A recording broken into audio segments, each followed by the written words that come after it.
thank you so much for joining me again. Today I have a very special guest, someone who is a dear friend of mine. His name is Father Jacob Siemens, and he is an Orthodox priest based in Cardiff, Wales, where he's the pastor of St Theodore and St Tylo's Orthodox Church. He's also the chaplain at Cardiff University, and as well as being a research fellow, or at least at one point he was. Are you still renewing that fellowship? I am in the process of renewing. I am, yes. All right. Yes, I suspected as much. And then he's the author of a monograph on the life of and the Christology of St Theodore of Tarsus, and numerous articles.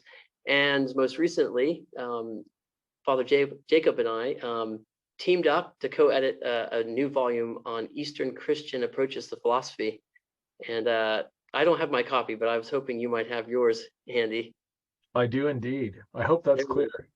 It's very beautiful. I might be a bit biased. I think it has a wonderful cover, but the cover only represents the sort of tip of the iceberg in terms of wonders to be found within. Yes, agreed. Yeah, I really enjoyed co-editing this book with you, and I would just like, I know that you contributed to the introduction of the book and kind of writing about the question of Eastern Christianity and philosophy and that relationship.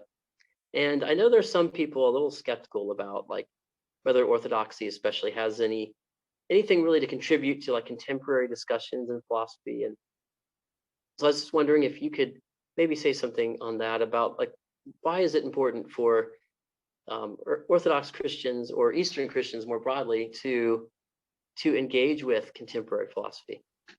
Well, I think it's a really pertinent question because you're right. I think there is skepticism in certain quarters that we should be engaged in sort of the philosophical enterprise at all. And yet Christianity really gained credence in the world of in the Eastern Mediterranean world in sort of the late classical period. It was by deploying the tools of Greek thought, of Greek philosophy, Greek rhetoric, that Christianity was able to gain sort of a foothold on the intellectual landscape. And that meant that people began taking the faith seriously. But I would take it even a step further and say that when we wrestle with the philosophical implications of certain Christian doctrines, but equally the philosophy or the philosophical foundations that allow us to express them the way we do, it can be really enriching to our faith. So in really practical terms, it's an academic subject on one hand, but it's actually really quite, well, the implications for it are quite immense and frankly exciting. Yeah, absolutely. I couldn't agree more. In fact, one thing that really stood out to me as I worked on this volume is just how engaged, if you look at even ancient Eastern Christian theologians and philosophers were with the philosophy of their time. I mean, they were familiar with the Neoplatonist philosophers and the Stoics, and they were not just familiar with them, but they would employ some of what they had to say to help articulate a Christian worldview.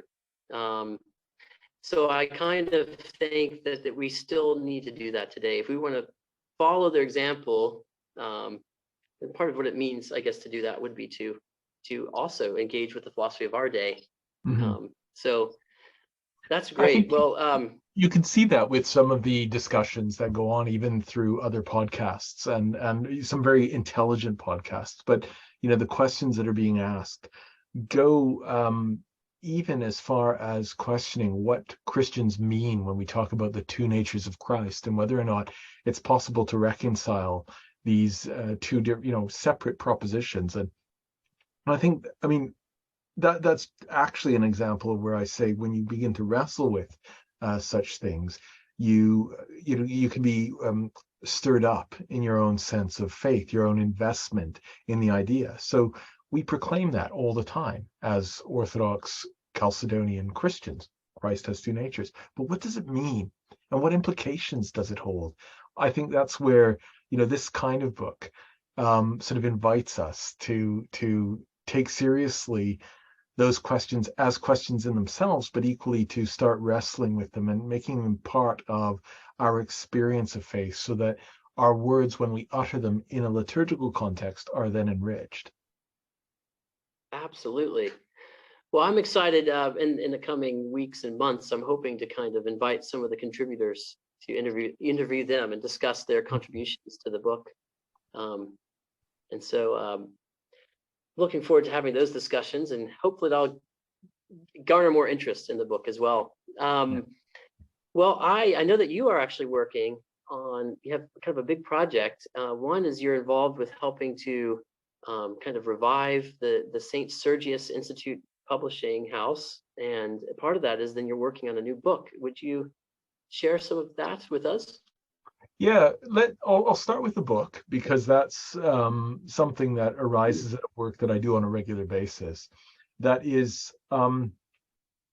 it's a catechism, really, but it's not a conventional catechism. When we think catechism, especially here in the West, we tend to think in terms of, systematic portrayals of faith. And I have found across the course of my teaching life that seldom helps people, because we have existential questions, and our questions proceed along different lines.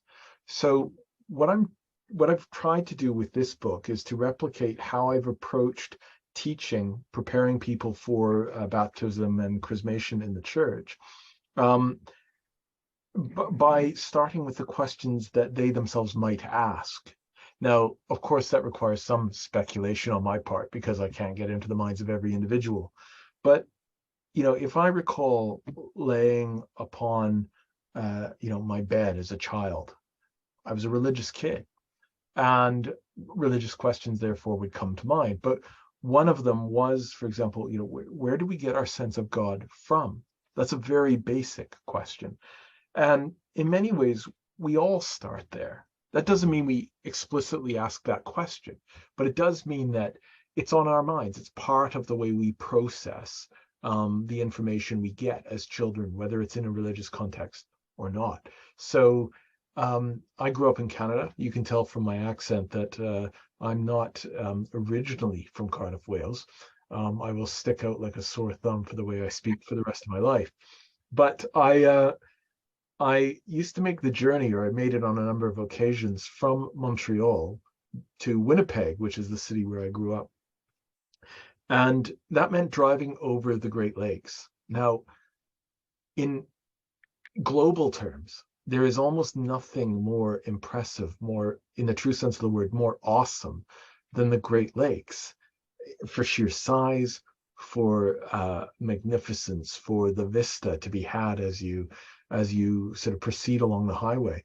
And there was a time when I thought, as I looked out over Lake Superior on my left and the boreal forest on my right, that there was essentially nothing between me and James Bay or Hudson Bay or the Arctic Circle except forest and wildlife. Forest, moose, bears, wolves, the kinds of things you find in those parts of Canada. And then, of course, on the left, the largest natural freshwater body of water in the world. So it's just bigness. And I thought, I've always been a great admirer of First Nations peoples and cultures. They've been of immense interest to me my whole life. I grew up in Winnipeg. There's a large Ojibwe and Assiniboine population there, and Cree population. So it was an influence. And I thought, this was Ojibwe territory I was driving through. And I was thinking, what would it have been like 3,000 years ago, before Europeans arrived, to see this and to think of its magnificence, of its greatness, and maybe at some seasons to see the northern lights pass overhead? How would that have informed the mind and the soul and the spirit of the people in terms of their apprehension of the divine, of God? And of course, we know that the peoples, the First Nations in North America, were religious long before Europeans got there.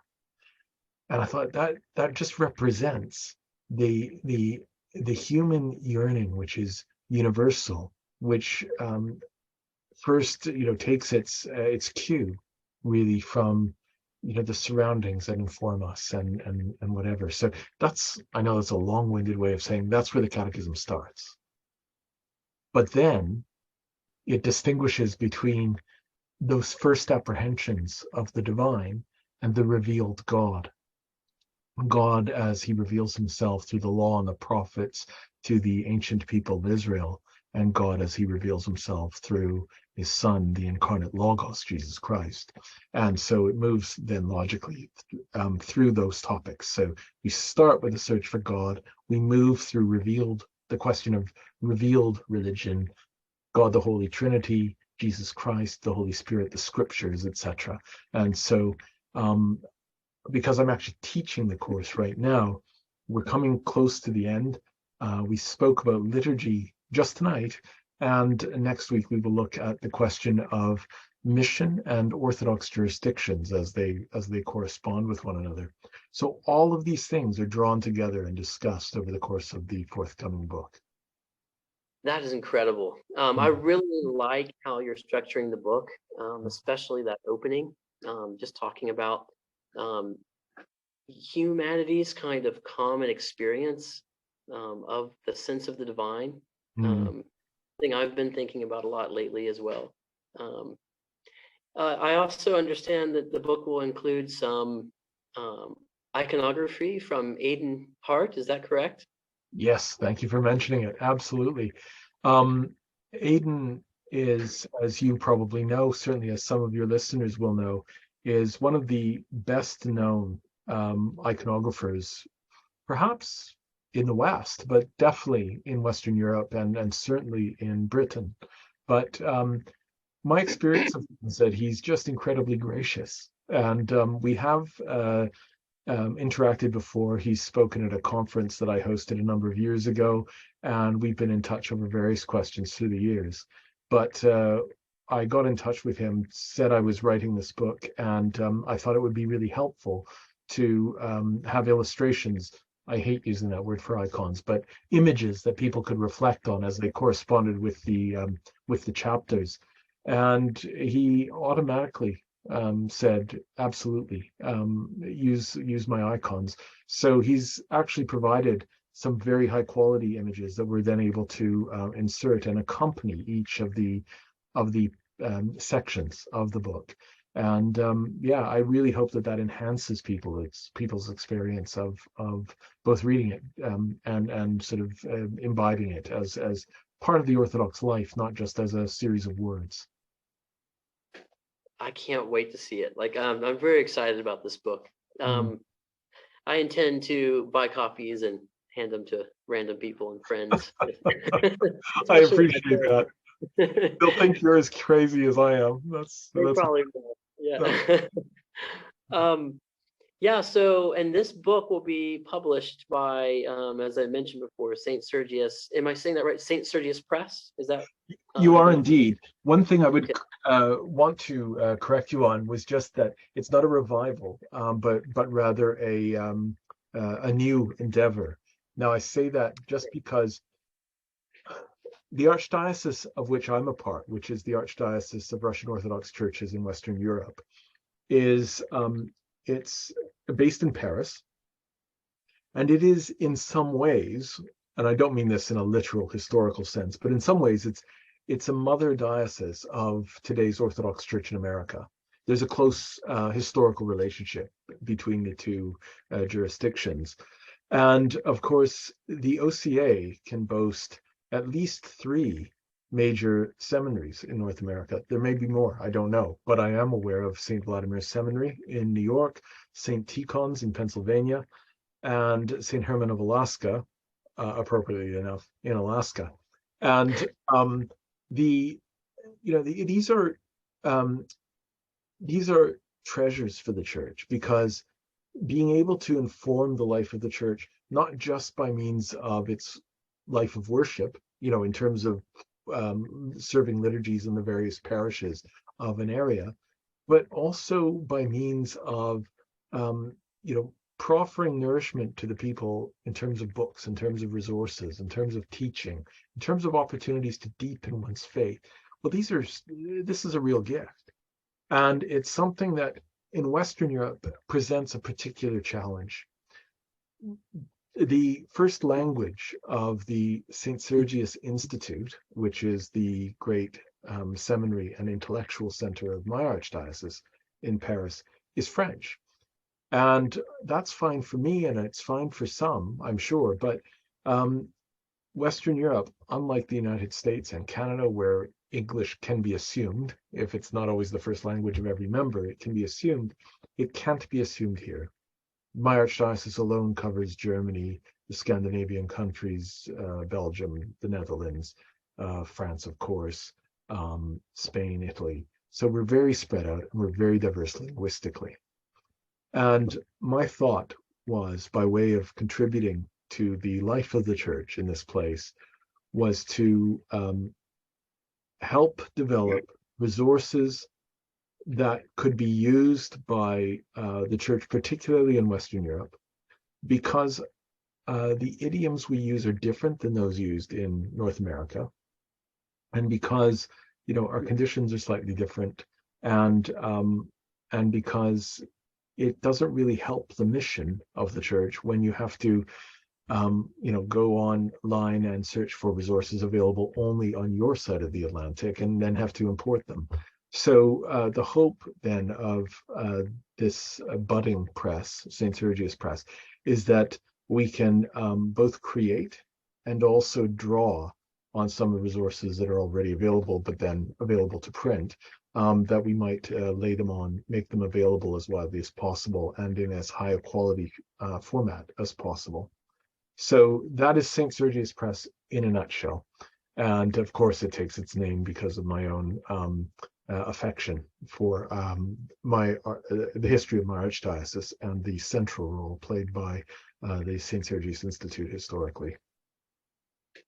Wonderful. Thank you for explaining that. Yeah, there's definitely a need for this in Europe and in the UK. I understand that you're kind of partnering with some other scholars. I don't know if you're able to say this publicly yet, but there's an editorial board that you've been working on putting together. Are there any names that you can drop at this point, or is it still? There are no names I can drop at this stage. What I can say is that one thing we do boast in the United Kingdom, and in terms of the church scene here, is a wealth of wonderful scholars who are also very generous. And so there may well be names that people are familiar with who make up part of the editorial board, but until that's on paper, I have to admit that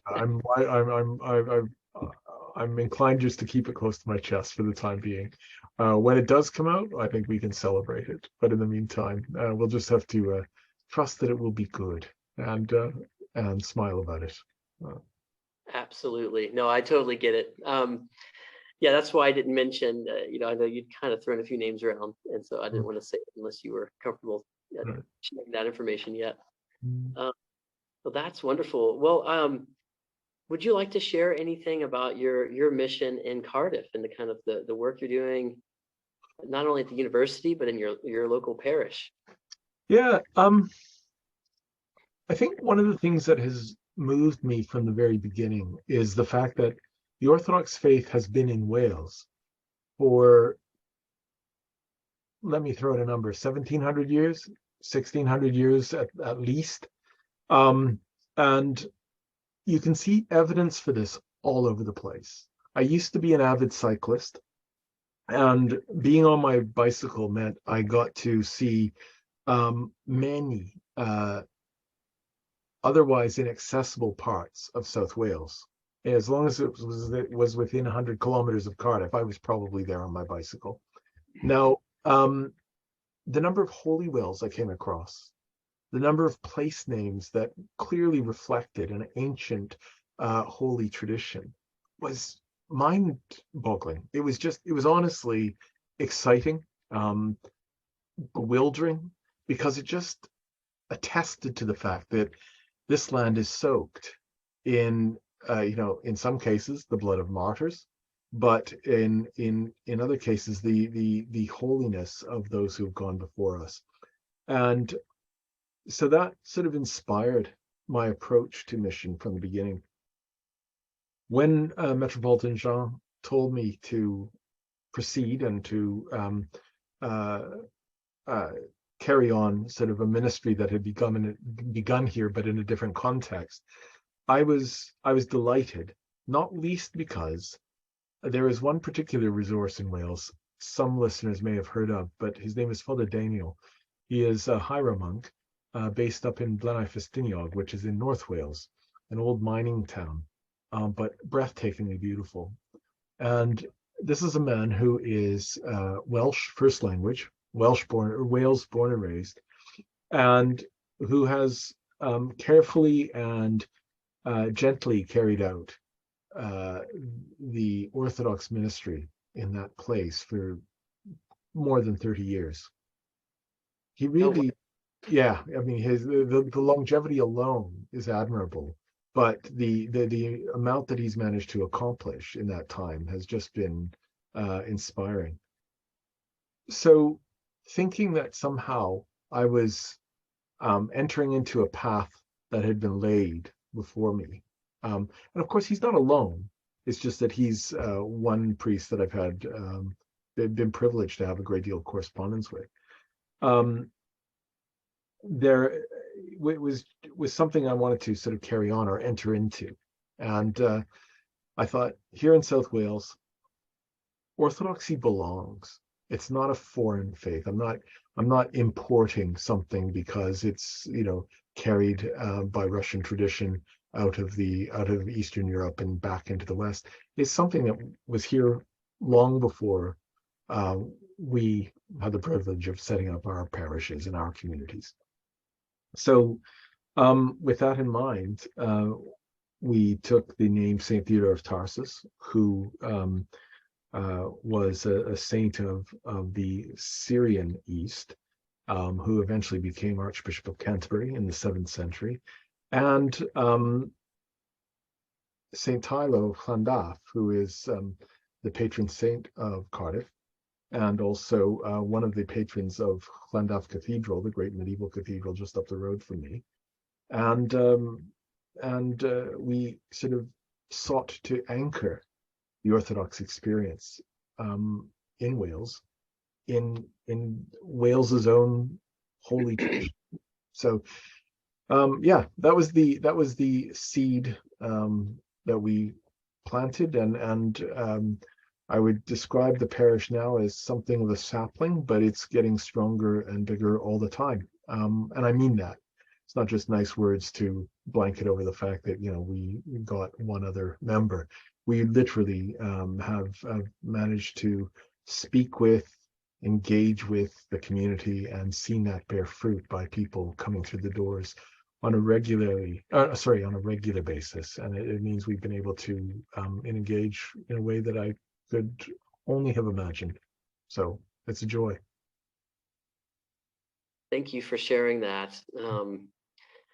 For those who may not know, I lived in Cardiff for many years, and I can attest to the fact that you can, like he described, just going on a bike ride or a walk or a drive outside of the city, you can encounter these ancient historical sites, and you can see that there was an ancient faith there, and there's a continuation, there's continuity, I should say, between that and what you're doing. I missed that very much, so it was nice to hear you describe it so beautifully. Well, thank you very much, Father Jacob, for taking time to talk about our co-edited book and your new project that you're working on, and your parish. For those who are interested, Father Jacob has a website. Is it jacobsiemens.com? Orthodox Exchange. Oh, okay. I better check that, actually. It's orthodoxexchange.com or .net. Let me see here. Yeah, we better get that right. I don't want to misadvertise. Okay, The exact website is orthodoxexchange, all one word, .net. .net. Okay. .net. Yeah. I encourage people to visit that website because you have links to your YouTube channel and your podcasts, and I'm assuming you'll share any information about your publications and such on there. Indeed. And you know, sometimes when you look online and you search for Orthodox websites, you don't always get the best material. So I can confidently say this is one website that is trustworthy and a great source of information about Orthodoxy, whether you live in North America or not. Yes, I encourage anyone to visit that website. And thank you very much. And I'm sure I'll have you back on again sometime soon whenever you have the book out. We can show off the cover and everything. Just say the word. I will be happy to talk, and I look forward to talking to you again soon.